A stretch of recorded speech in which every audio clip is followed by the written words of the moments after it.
Jan Schakowsky just arrived, so we're going to get started. All right, I'm Kathy Wilson, and I'm the organizer, and we're joining our voices. There are over 400 marches across the country, and we're one of them, yes! Woo! So remember to stay spread out and be comfortable, and you have permission to ask somebody to sort of give you some space if you need it, right? Because we want everybody to stay healthy. First of all, give yourself a round of applause for being here. Let me know, so how many people this is their first Women's March? Raise your hand. All right. We welcome our resistor sisters, right?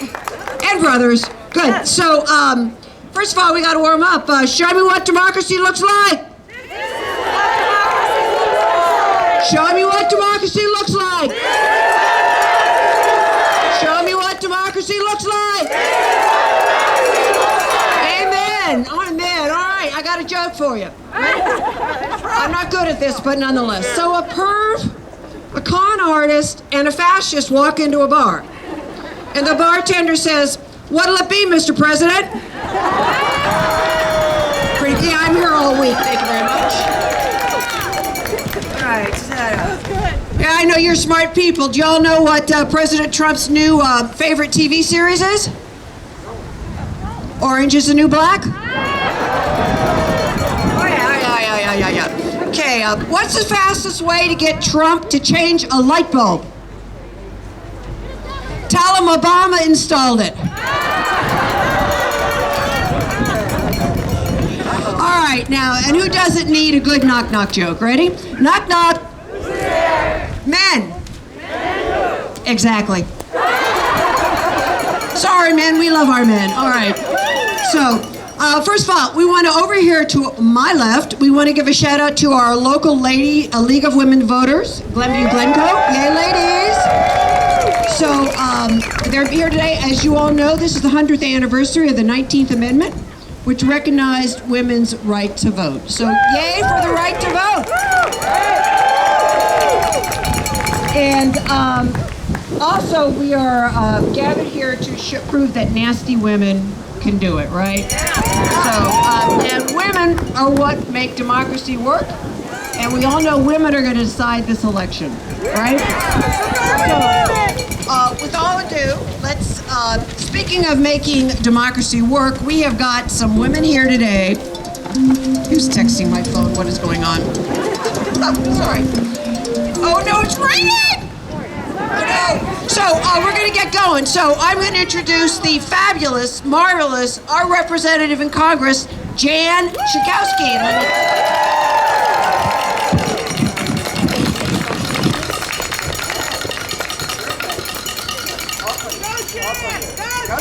Thank you, Kathy Wilson. Is it on? Okay. Thank you, Kathy Wilson. Thank you all for turning out. We're tough. We're going to stick through this day. I want to tell you, you know it's true. Kathy said it. Women are going to save our ass. Yes, they are. Women are going to save our ass. And we're going to do it for everyone in this country. You know, most of us knew already from grabbing pussy when he said that he could not be president.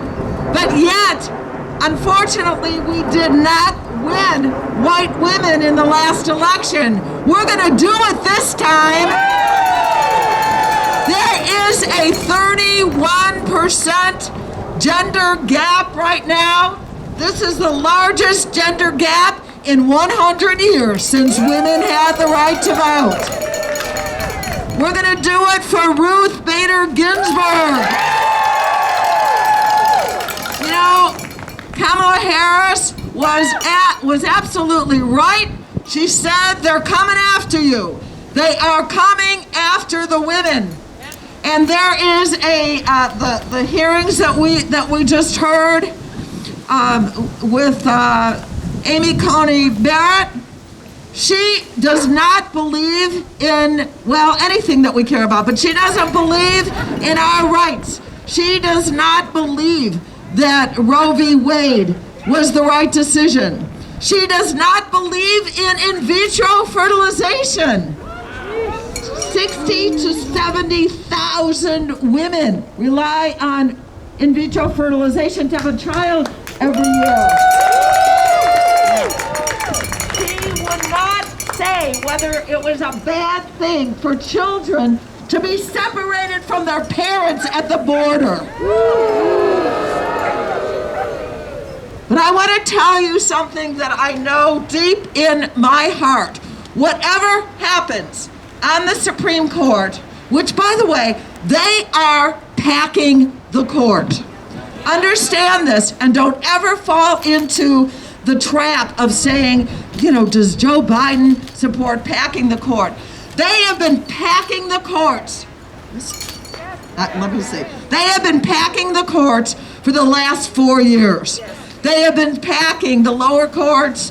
I mean, there's still high courts that have lifetime, service. And they have packed the court when Obama was president and would not ratify or even have a hearing on his nominee for the court. And they are packing the court right now with someone who will abide by anything that the right wing and that Trump says. Boo! Boo! But here's what I know, and I'm going to just end with this. I don't know exactly what's going to look like. We're going to have to pass legislation. We're going to have to march in the streets. But take it to heart, women are not going back.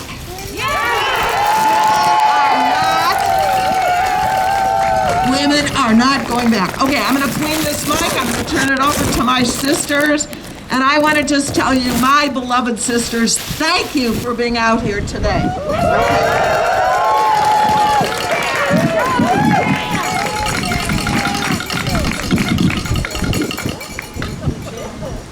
Is she not amazing? We are so fortunate to have strong women leading in our community. And not only are we strong women, but we are supported by our wonderful men who agree that women are leaders. So let's all try to think back 4 years. I know we've all tried to wipe it out of our minds, but let's think back anyways. It was election night.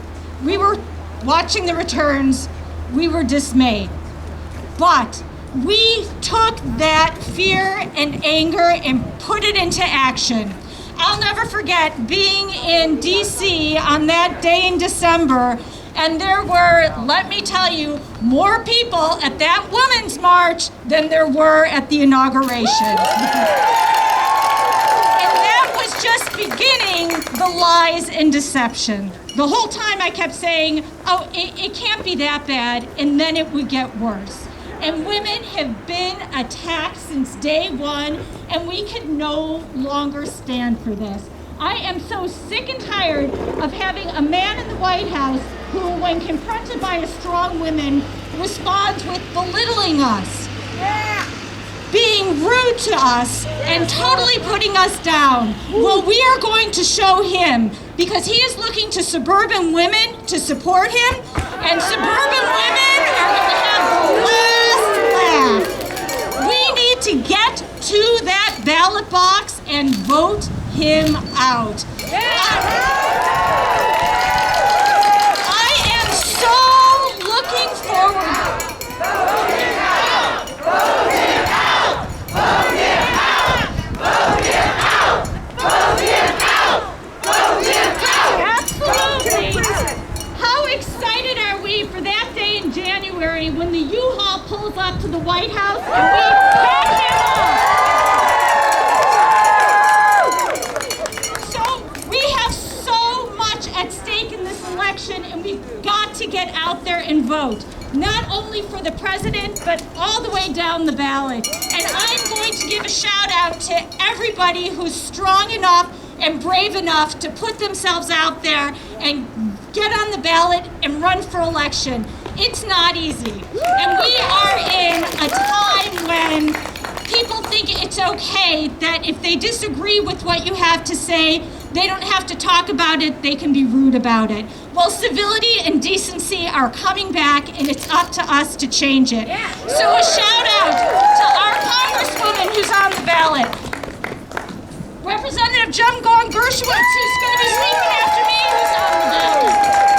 All the way down to Patricia Fallon, who's running for judge and on the ballot. So it's up to us. We can do it. We are going to have the last laugh and make that change.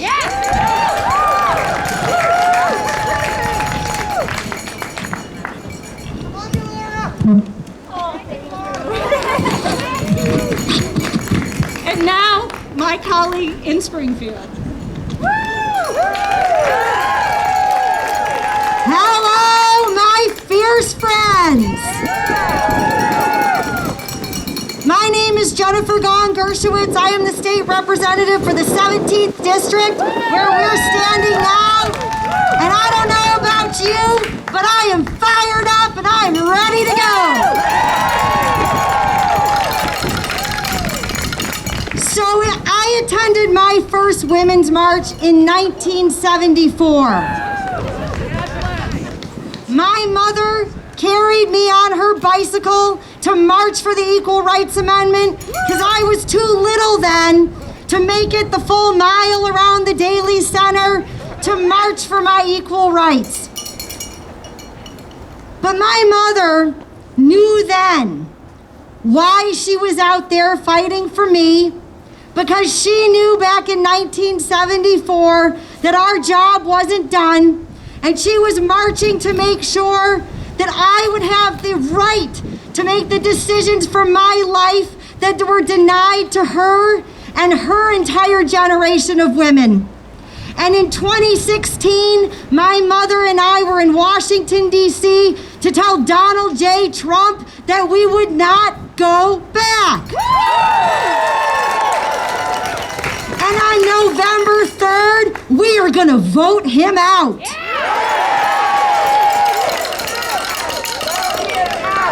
Vote him out. That's right. You're going to hear loud and clear from suburban women on November 3rd. We have women and we have candidates running up and down the ballot who fundamentally believe in our core that we trust women to make decisions for our lives. So Illinois women, voting is our superpower. Let's get out there and let's get it done. And thank you. Oh, and if you want to put up a sign for Congresswoman Schakowsky and me, Jennifer Gong Gershowitz, we've got signs over here in the corner. Pick up yours and get them out there. And I want to introduce our committee woman for Northfield Township, Tracy Katzmo.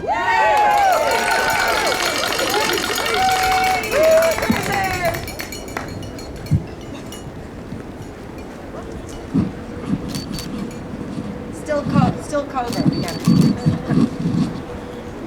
Thank you, Jen. Hi, everyone.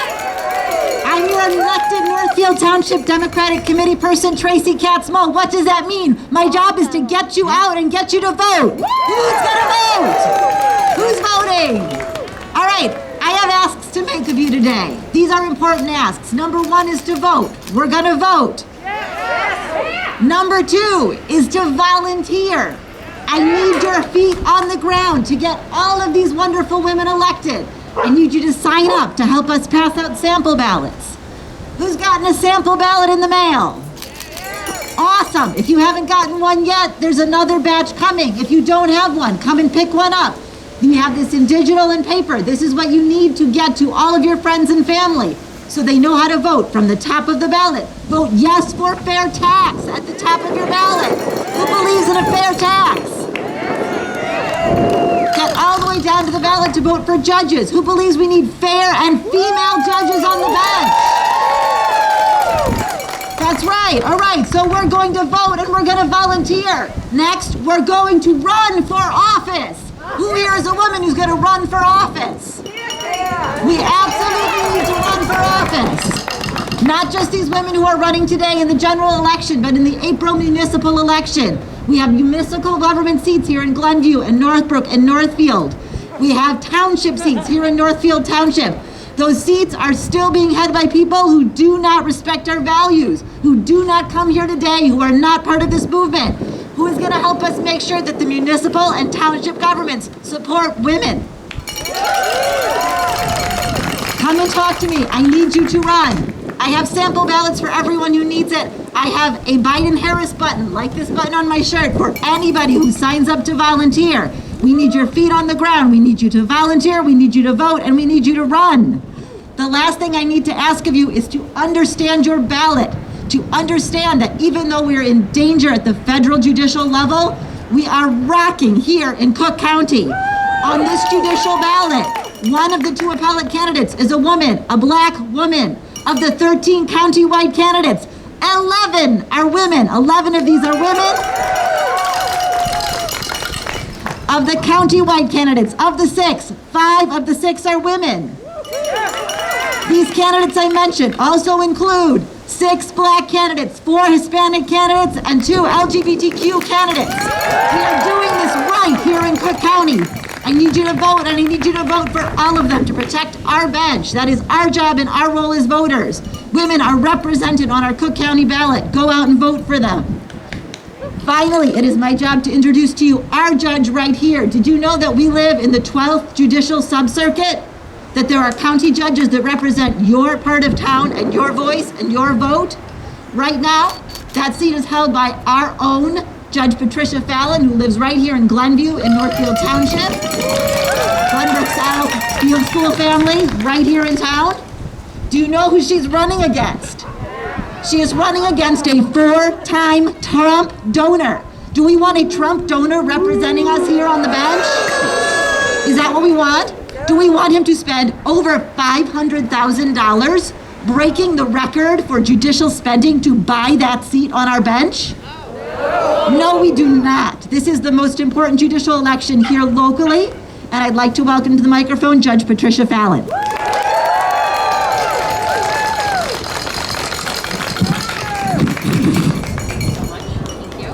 Thank you, Tracy. Thank you all for coming out today. My name is Patricia Fallon, for those of you that I have not met, and I appreciate that wonderful introduction, so I didn't have to say those things myself as the sitting judge.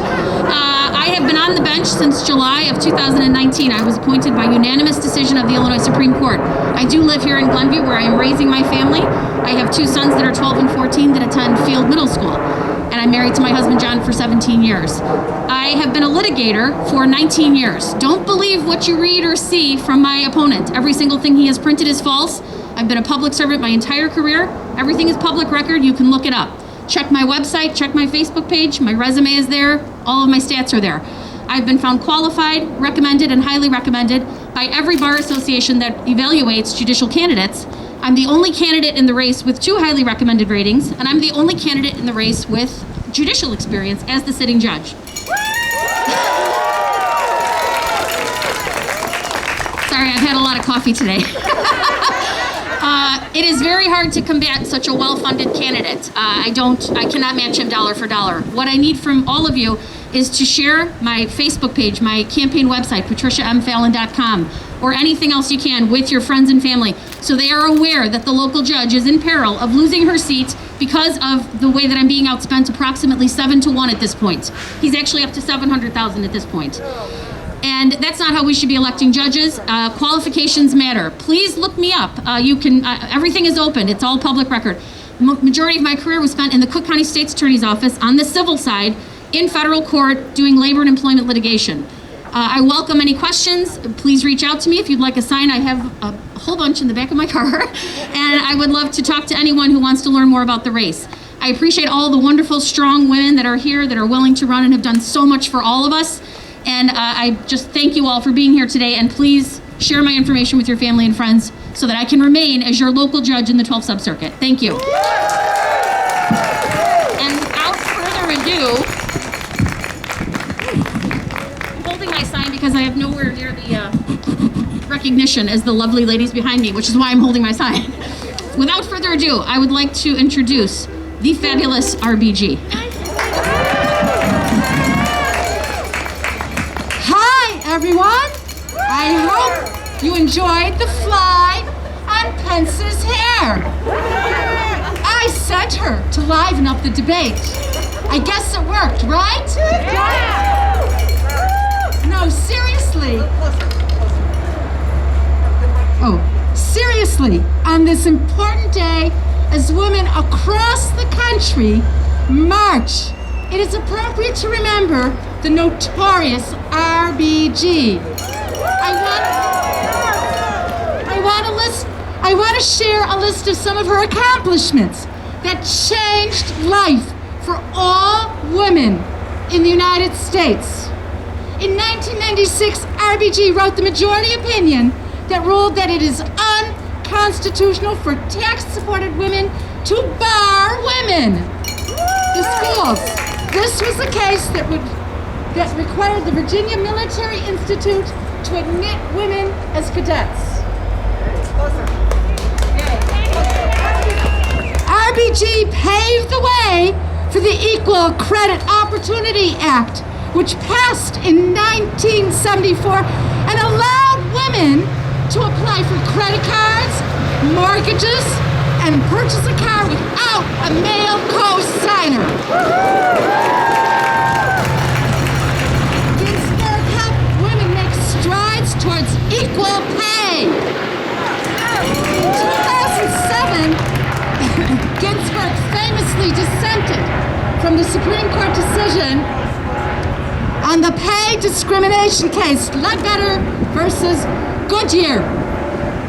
In her dissent, her call to action inspired the public in Congress to change the law and strengthen equal pay protections. Her presence, I need to read. No, that's okay. Her presence on the court preserved a woman's right to choose. She was a crucial vote on the current court to keep Roe versus Wade. And now that she's no longer with us, that all may change. RBG pushed to protect pregnant women in the workplace. In 1972, Ginsburg argued that excluding a pregnant woman from the Air Force is sex discrimination. RBG argued women should serve on juries. Yes.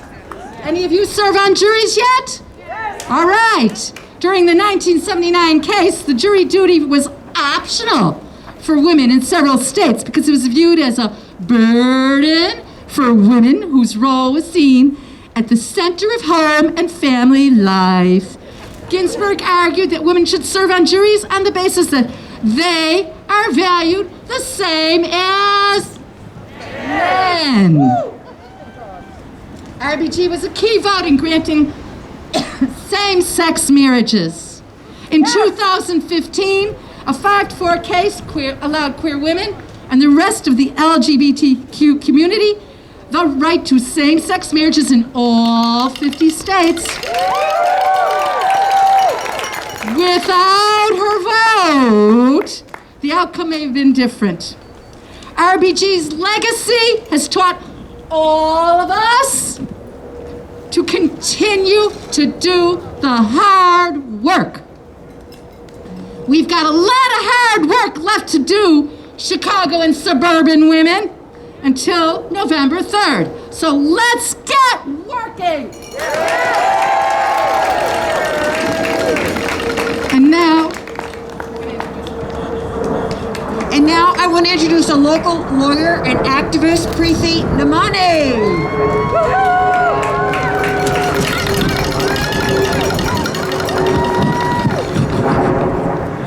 Thank you, Kathy. Good morning, everyone. I am going to start with a few words from a speech given by Black feminist Audre Lorde at the Second Sex Conference in New York on September 29, 1979. As women, we have been taught either to ignore our differences or to view them as causes for separation and suspicion, rather than as forces for change. Without community, there is no liberation. But community must not mean a shedding of our differences. Those of us who stand outside this society's definition of acceptable women, those of us forged in the crucibles of difference, those of us who are poor, who are lesbians, who are black, who are older, know that survival is not an academic skill. It is learning how to take our differences and make them strengths. In our world, divide and conquer must become define and empower. Racism and homophobia are real conditions of all our lives in this place and time. I urge each one of us here to reach down into that deep place of knowledge inside herself and touch that terror and loathing of any difference that lives there. See whose face it wears. Then the personal as the political can begin to illuminate all our choices. Black feminist, womanist, civil rights leader, poet, activist, scholar, and all-around superwoman Audre Lorde spoke these words nearly over 40 years ago, yet her words ring true still. Today, as we stand together at this Women's March, let us remember that we must fight for the hardships and inequalities faced by all women and non-binary people, not just women who look, love, or live in a certain way.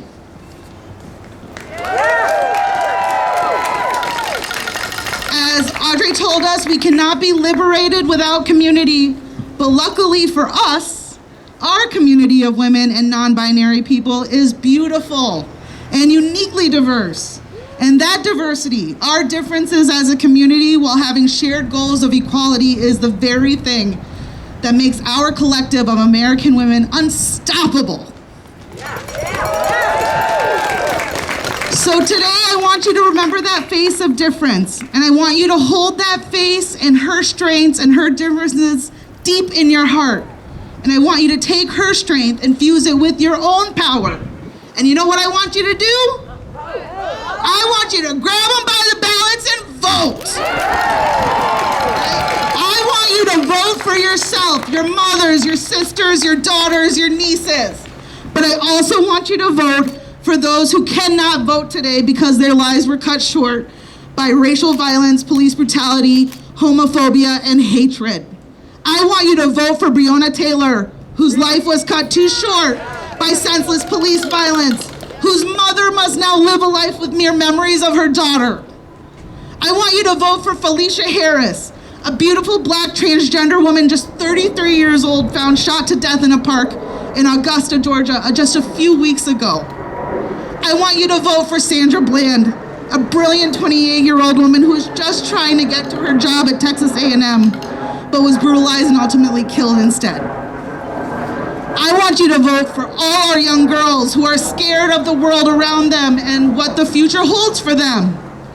I want you to vote for our black and brown girls who are pushed out of innocence and into adulthood far too early because of the color of their skin. I want you to vote so all women have equal access to affordable and safe reproductive health care in all communities. Because today's reality is that Black, Latinx, and Indigenous women are 2 to 3 times more likely to die in childbirth.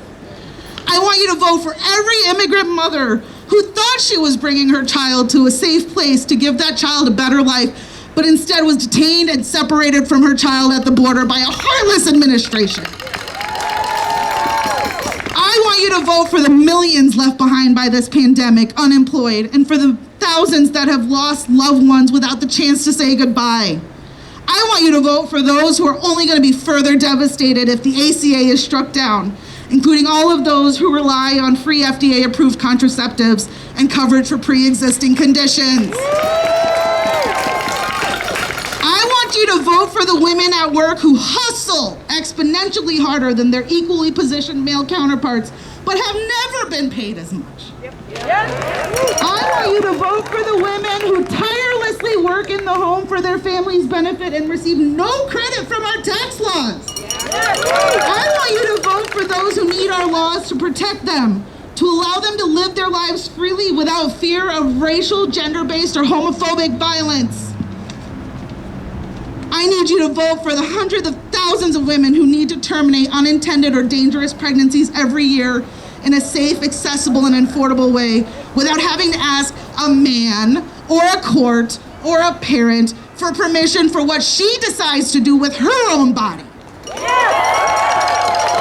I need you to vote for our country to not go back, but to move forward into a place where we can celebrate all our differences and still be treated equally. Vote for equality, my friends. For all women and non-binary people, vote for one another and vote for a United States where our differences are celebrated and not ridiculed by our leaders.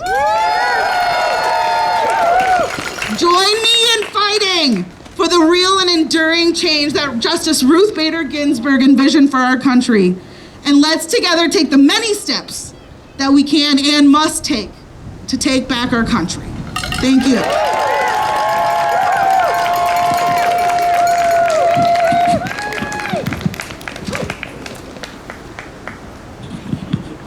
And last, I'd like to introduce Kathleen McCarthy. So if you're in Glenview, you do fitness, she's our fitness guru-ette. So Kathleen McCarthy, here we go. So it's my honor to get to finish this out today, and I'm going to ask you all to give me about 2 minutes of your time that you will take a message with you in the life right now around you, surrounding between COVID and this election and how important it is to get... Sorry about that. Okay, so I need you to give me 2 minutes. That'll give you 2 minutes of health and wellness. And it's really important right now in our world with all the volatile, everything around us between getting out and voting and supporting people and taking care of the people in your neighborhoods and the women that are in your life every day and your family and kids. We forget to do things for ourselves and help us alleviate some of the stress. So the first thing I'm going to have you do is just walk your feet in place. They're probably chilly by now anyway. And then I need you to roll those shoulders back. Get them back. Guys, I know you're thinking I'm weird right now, but I promise you this is going to help you. It really is. And then you're going to look over your right shoulder and say hi to that person over your right shoulder. Happy day, right side. And then over your left shoulder. Oh, that feels good. Now, look up at the sky. I was hoping to see sunshine, but that's okay. And just tilt your chin a little bit and take it down. So when you're stressed out in your own home and you're thinking, I cannot watch one more debate, I cannot see one more news promo on anything, give yourself that time to just relax your shoulders. And when I'm standing like this for a reason. If you're standing in line to vote and it's going to be a long, my sister stood 4.5 hours in line in Atlanta to vote this week. And I said, stand soft, don't lock your knees. You've got to take care of yourselves. Mental health is as important as physical health. Yes. And right now, our mental health is in jeopardy. So we really need to take care of ourselves, take care of the people around you. Remember, if you're healthy, the people in your lives will be healthy. Movement counts, any movement. Walk to the voting polls, walk back. Enjoy your afternoon, and God bless America, vote!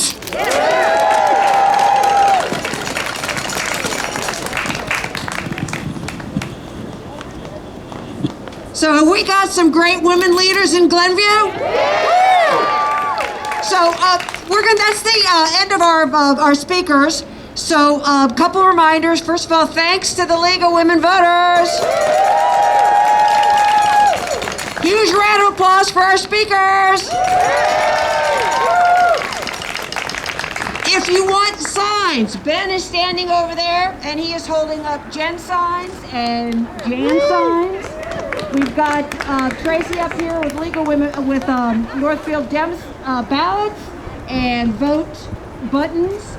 Patricia Fallon's handing out, and her friends are handing out her flyers, so remember her. Who am I forgetting? That's it. Don't forget to vote for Representative Chakowski and Jennifer and Patricia on the ballot. Who else am I missing? Laura's not up running. Laura's got an off year.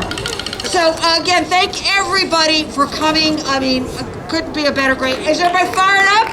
All right, so you are welcome to stay if you want. What we're going to do very carefully is that we're going to walk up and go to the corners of Glenview and Harlem Road in front of the library. Spread out on the four corners if you would like to do a little bit of yelling at the cars going by. And also, if you haven't, where's the RGB?